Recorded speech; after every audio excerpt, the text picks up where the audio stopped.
Let's do the excavator part challenge. See if you can name the name part of this cool excavator. We'll start here with the bucket, sometimes called the shovel. This bucket has teeth.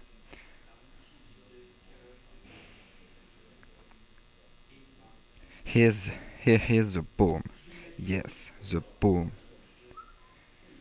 Here's the stick, also called the deeper arm.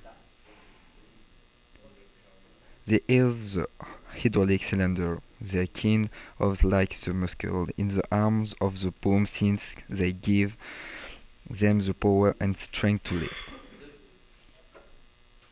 There is the cab, where the operator sits while he works the control. There is the counterweight. It's very heavy to help balance the big load the bucket lifts on the other hand. The engine is right in here.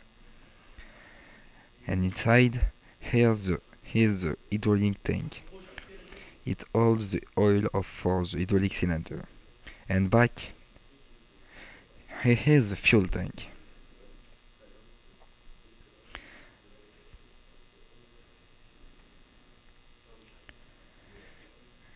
There are the tracks. Here are the track chains and the track shoes. Yes, I said the track shoes. There are the rollers, and here's the sprocket. Now this whole part of the excavator that includes the cab, the engine and the fuel tank is called the house. And the part underneath the house that includes the tracks is called the undercarriage.